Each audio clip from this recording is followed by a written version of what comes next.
And here in Columbia at the 2012 Missouri Track Cross Country Coaches Association annual clinic with Coach Lew Smith, who's inducted into the Hall of Fame this year. Tell me, I guess St. Louis area native, Kirkwood, I know, and then competed at college, and I'm shocked to hear that St. Louis Community College Merrimack had a program. I know Florissant Valley had one for years and years until it was finally the last junior college in Missouri to do away with their program just a few years ago. But so we'll have to ask you more about that sometime in the future, and then headed to Southwest Missouri and got your coaching start there, and before long careers in the St. Louis area at Parkway South and Marquette. As you look back, do you ever imagine what if you didn't get that running bug in high school? Do you ever think, oh my gosh, I wonder how life would have turned out and how maybe less enjoyable or less exciting it may have been, or less fulfilling maybe? All the time. Yeah. Because my students used to ask me, Mr. Smith, what would you have done if you hadn't been a teacher? And I immediately say I would have been a carpenter, because I love carpentry. Sure. So I would have been a finished carpenter. But I wouldn't trade the professional life that I've had for anything. It's been extremely rewarding and fulfilling, and it truly was a calling. Yeah.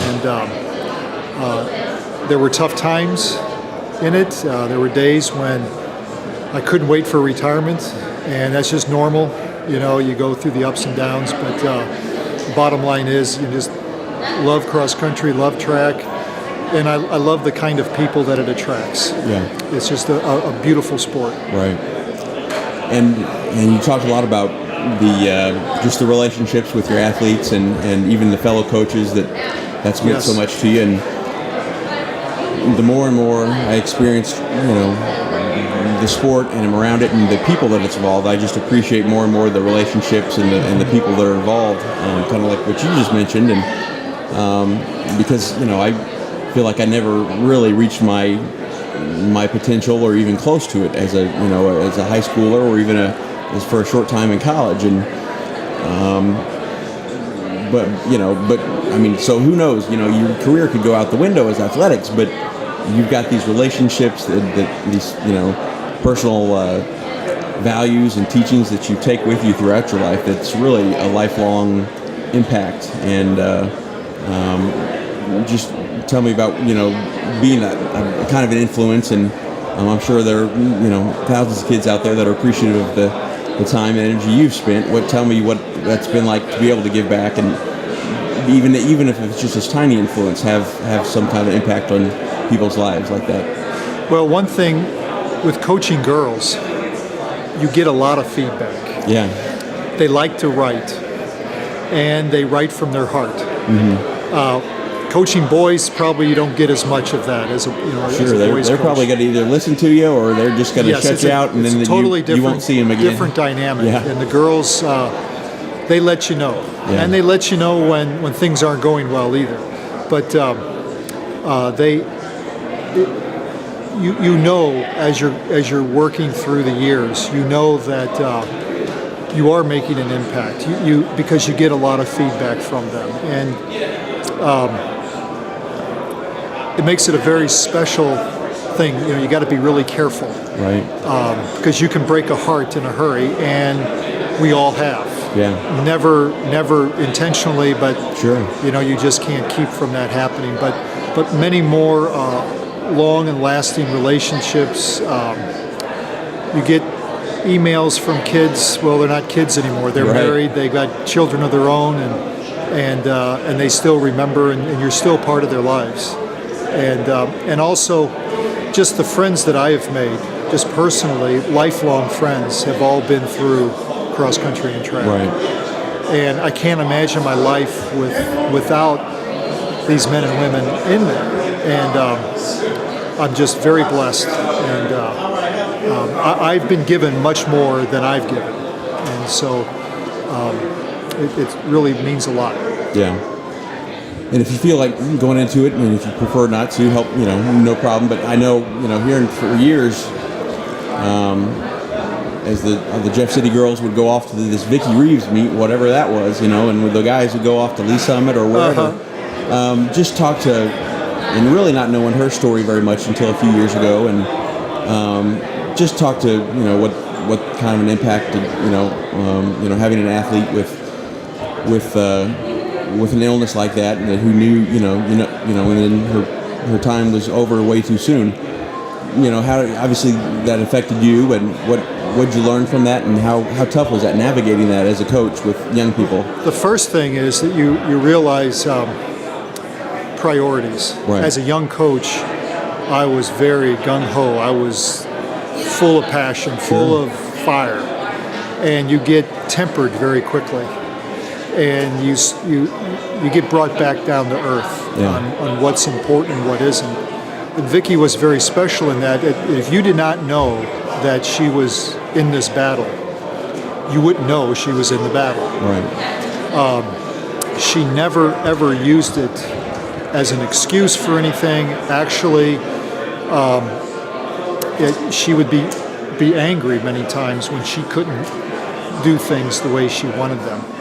That's a pretty amazing thing, because I mean, if you have a bad race or something, you say, "Oh, well, that's amazing." And the one thing that we did, what was different about her, was that on the weekends she would travel to Memphis, Tennessee, to the St. Jude Children's Cancer Hospital, and her parents would wait for her. If it was a Friday afternoon meet, because back then we didn't have lights. There were no Friday night meets back then in the St. Louis area. Usually after a Saturday invitational, she would not ride the bus back to school. She would get in the car with her parents, and we all knew where she was going. Right. Her weekend was filled with that. Sometimes she didn't get back until Monday or Tuesday. Right. So it was one of those things where you stood there and you watched her get in the car, and then you climb up on the bus and you go through your meeting with the kids, talking about the meet and everything, and then you sit down. And in that kind of lull after a long day of competition, you just kind of start to put things together, what she was facing. And she did it with such grace, such maturity for a young person. And I don't think it was the disease that brought that out in her. I think she was that way anyway. And the fact that we named the meet after her, would we have done that if she had lived? Probably not. Right. Usually you don't do that. Sure. So in that respect, yes, her death had an impact on the team. It changed a lot of the girls. It was an incredible life lesson for a lot of the girls, and for me as well. And we missed her desperately. And the meet was kind of a catharsis for those girls that were left on the team, those freshmen, sophomores, and juniors. And also for me and for Rod Reed, who coached with me. And so as the years went by, the meet kind of took on this special tone. Yeah. It became a celebration rather than a time for remembrance. After a couple of years, we weren't so sad. Right. We wore, at first year, we wore a yellow ribbon. I made up yellow ribbons on safety pins and gave them out to each of the girls on the team. And Rod and I wore one. A couple of years later, I gave them out to the coaches.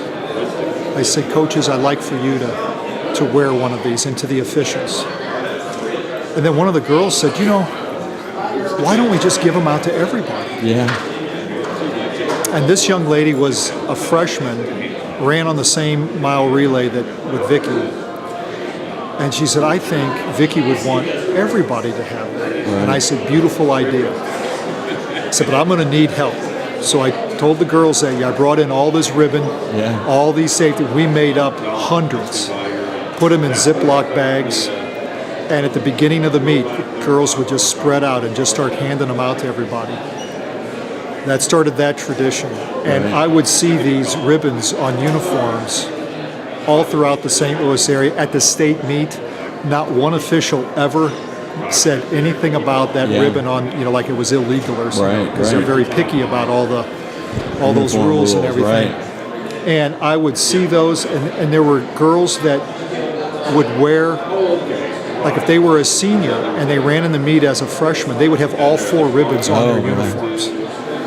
And those little things, and kids from other schools, other teams, I didn't know who they were. Yeah. They would see me at a meet. Hi, Coach Smith. Yeah. How you doing?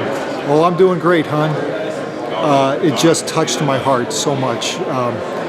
And so many of my close friends I've met through this invitational. And we wanted it to be a celebration of track and field, and we wanted it to be, we didn't want it to be some kind of mourning, you know. And over the years, coaches and all these coaches, I was the only one at the whole meet that ever knew Vicky. Yeah. But everybody acted like they knew her. Right. It was just this thing of, it took a life of its own, and I kept trying to make it that this is a high school track meet. We're not going to embellish. We're not going to make this more than what it is. It's not. This isn't some, you know, journey to a new level of consciousness. It's nothing crazy like that. It's just people that love track and field and get together, and we tried to make it different in terms of just the togetherness. Yeah. It didn't matter what uniform a kid wore. When they ran an awesome race, everybody was happy. Yeah. And coaches got along. We probably went 10 or 12 years without a games committee being called. Oh my goodness. That's We just amazing. took care of things. Right. And nobody ever got upset. Every once in a while, a new coach coming in that didn't understand the lay of the land, they would be all worried because they want to get cheated, you know, because they have been at other places. Sure. They soon learned that this is a little different. And I'm sure that had to just be a great life lesson for the other girls on the team, because you know, when you're young, you just think you've got your whole life ahead of you. You take so many things for granted. Yes. I'm sure that was just a great thing for the girls on the team. When I told the story each year, that was something that I said. I said, you never know. Yeah. I never know. And so we have no time to waste. Sure. Right. Well, Coach, I sure appreciate all your years of service and time spent giving back, and congratulations on this great honor. Thank you so much. Right. Thank you.